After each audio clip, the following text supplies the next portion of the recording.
Good morning, everyone. Happy Friday. Oh, we made it. It's Friday. We made it. Yay. I hope everybody has some fun stuff planned this weekend.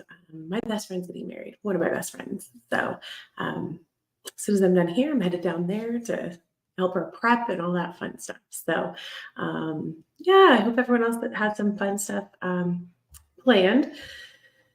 But I will go ahead and jump in. I promise some time at the end for Q&A for anyone that's here live. So I do want to jump in here and get going. So welcome to those of you that are jumping in. If you, as you're jumping in, feel free to let me know where you're watching from. And yeah, all right. So today is 4 things you need to do to scale your business to the next level. Might be things you need to know, doesn't matter. 4 things to scale your business to the next level. So this is our 3rd training video this week, y'all. Our last 2 are available for replay, no matter where you're watching this. If you're interested, go ahead and watch those. The first one was get more guidance from your accountant by asking these 5 questions. And then yesterday's was stop working for your business and create a business that works for you. So go ahead and watch those after this if you haven't yet. So let's get started. And each of these 4 things that I'm going to share with you today are going to scale your business to the next level exponentially. Again, in my CFO business, we do work with 7-figure business owners, but the strategies I teach can absolutely be scaled down to, 5 and 6-figure businesses as well. Oh, by the way, I'm Bree Beers. I own Bree Beers and Associates, which is a tax prep and planning firm here in Denver with hundreds of clients across the country. We work with small business owners and more complex individual returns, those with rental properties, investments, stuff like that. And then I also am the founder of Peak Prosperity CFO. And over there, we work with 7-figure business owners to help them get more cash in their personal bank accounts and to fund their personal dreams and goals, and also find that elusive work-life balance. So there we go. That's me. So back to our 4 things. So let's start with number 1. I'm gonna slideshow. Right, the first thing you need in order to scale your business or to speed up scaling of your business is a clear vision and strategy. All right, so well-defined vision. What is a well-defined vision? So this is kind of generic, but what we help our clients do, right, is my business funds my personal goals and dreams and supports my work-life balance. It's very specific, right? Very, very defined. But what you want to do is your vision needs to articulate what it is your business does. That what I just gave you is more like what your business does for you. A lot of times, like our vision for Bree Beers and Associates is what we do for our clients. So what is it you do for your clients or by providing your products and services? Side note, they're replacing the concrete outside. So if you can hear the jackhammer like I can, sorry, it's annoying, and hopefully you can't. Anyway, so well-defined vision. Second thing, you need to have SMART goals that support that vision. So I think we probably all know what SMART goals are, but just in case you don't, SMART goal is one that is specific, measurable, achievable, relevant, and time-bound. So an example is I will take home an extra $100,000 from my business in 2024. It is specific. It is measurable, right? $100,000. It is achievable. If you're a 7-figure business owner or more, it is 100% achievable. If you're not quite there, then that number just gets pushed down a little bit, right? It's relevant. We all want to make sure our business is working for us and not the other way around.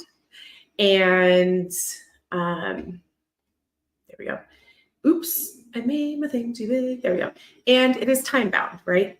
I want to make it in my business in 2024. There is a time constraint or a time goal or within that goal, all right? So then you need to have a clear strategy to reach those goals. So typically this is something financial or something that, but it's raising prices or cutting expenses or adding a new product or service line. But there needs to be a strategy in order to get you from where you are now to where you want to be, right? It's just not like, okay, we're going to make more money. It's like, no, like how are we going to make more money? All right. And then we've got regular review and adjust the strategy as needed. So regularly review and adjust the strategy as needed. Okay, that does make sense. Sounded weird. And what we mean there is just, it's not setting the vision, setting the strategy, and then putting it on the back burner, right? It's evaluating it and adjusting it if necessary. And I would suggest at minimum doing that quarterly, looking at your goals, looking where you are, and figuring out what you need to do to adjust those levers to figure out how to get to where you want to be. All right, so that's number one. Number two is have scalable systems and processes. So here, SOPs, standard operating procedures, guys, they're a must. All right, SOPs are a must. So many tools out there that you can use to create those SOPs and make it easy. We use scribehow.com. There's also Loom. And you can do something as simple as a Google Doc, right? Just typing out the steps in order to create, that your team needs to do in order to follow those things, in order to complete those tasks, right? So then we also want to streamline, optimize, and improve. We talked about this yesterday, all right? But let's see, okay. So if you want to really talk about these in detail, we kind of went into them in the end of yesterday's training, but optimizing or streamlining, optimizing, and improving. So streamlining goes back to those SOPs. It also might mean automating routine tasks. For example, maybe your meeting follow-up emails, you automate that. So you're not in there typing out every email after a meeting, right? It automatically sends. Or maybe you're able to automate your sales and lead pipeline, something. But automation and SOPs are key in streamlining and scaling your systems and processes, all right? So the third thing, data-driven decision-making, all right? Data-driven decision-making. In order to accomplish this, you have to have reliable financial statements. All right. A lot of times, this is like the first thing we end up doing with a lot of our clients is because the bookkeeping is great, but in the day-to-day is fine, but where things are going in the financials isn't always in a place where we can rely on the financials to pull that data to figure out where we actually are and where we're going. So you've got to have reliable financial statements. And then you want to monitor KPIs. KPIs are key performance indicators, right? These are the 3 to 5 figures in your business that you're monitoring to see how your progress is going. All right. So these KPIs, you guys should always circle back around to and support your end goal as a business owner, right? And our end goal, from our business, our end goal is always to put more money in our pockets as the business owner, right? That is always our end goal, right? How we get there is going to change from business to business, but that is always our end goal. So we want to make sure those KPIs are supporting that goal. And therefore, your cash flow and your profit or profit margin should always be 2 of your KPIs. They should always be 2 of your key performance indicators. You should have 3 to 5 max. More than that, and you're kind of spreading yourself thin, trying to figure out where to go, what to do. 3 is a really great number. When I say cash flow and profit margins or profit, right? Cash flow is how much money is in the bank, how many months of reserve do we have? Do we have enough to cover a 3 or 6 month economic crisis? That is what I mean by monitoring your cash flow being a KPI. Profit or profit margin, that is your revenue minus your COGS and expenses, how much money is actually, being produced by your business. All right. And the last one on this list, I went fast today. Probably because nobody's interacting. I think when people interact, I tend to tangent more. But the last thing is talent and leadership. All right, so this, we break it down, right? So the first thing you need to do is identify your zone of genius as the owner.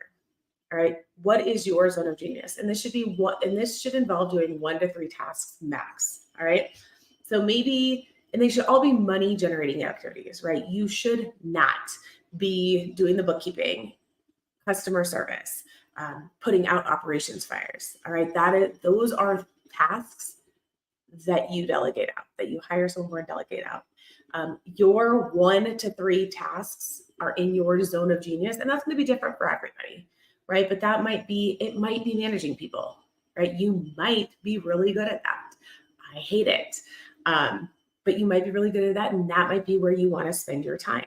You might be really good at sales, and that's where you want to be right now. Maybe you want to be out there making the sales, finding new clients. I'll tell you that eventually you don't want to be, but for now, great. The end game, you guys, the end game is that you build this firm, you build this team, and all you're doing is managing your management team, right? You have maybe your CEO and your CFO and maybe a COO, right? A chief executive officer, a chief financial officer, a chief operations officer. And those are the only people you're managing, and that's it.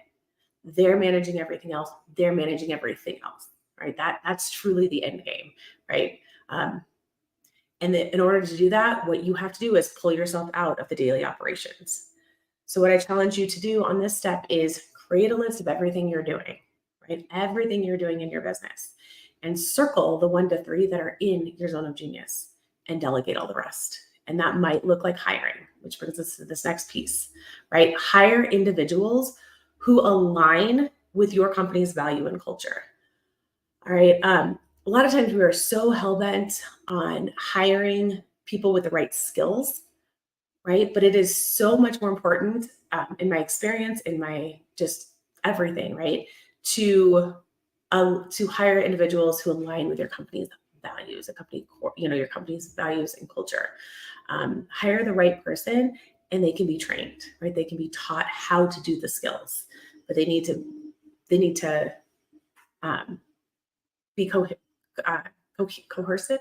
They need to mesh with your culture. All right. And then once you hire those people and you start finding those right fits, empower them and provide them with opportunities for growth and development. If you're hiring these people, and you're like, man, I could see them as an operations manager, then nurture them and provide them with ways to gain those extra skills to fill into that position. You guys want to ensure that there is a segregation of duties. This is really on the accounting side of things and all the functions that kind of feed into the accounting. But segregation of duties, first of all, means you're not doing everything. All right. In fact, you're not doing probably much of anything on this list. Other people are handling the day-to-day. I've actually, in this description, there should be a link to a segregation of duties worksheet that I created for you guys. Check that out. Some of those things won't apply to your business, but if they do, it kind of explains why it's important that somebody, who we suggest does that, and like why it's important to have that segregation of duties. So very cool worksheet, worked hard on it. Enjoy. Let me know if there's any improvements I can make on it. And then trust your team and trust your advisors. If you're trusting them to do these tasks, let them do them, right? You can train them, you can coach them, but whatever you do, don't take those tasks back. All right, trust them. Same goes for the advisors you hire, right? If you're hiring a CFO and they're telling you like, this is the change you need to make, but it's kind of goes against what you've done, try it, see if it works. All right, and that kind of flows into the be flexible. Remind yourself that what got you here is not necessarily going to get you there. All right, what got you to this level is not going to keep working. You've got to make some changes, and hiring the people to guide you there is key. All right. All right, so a little summary, right? So scaling your business faster means having a clear vision and strategy for your business, having scalable systems and processes in place. It means making data-driven decisions,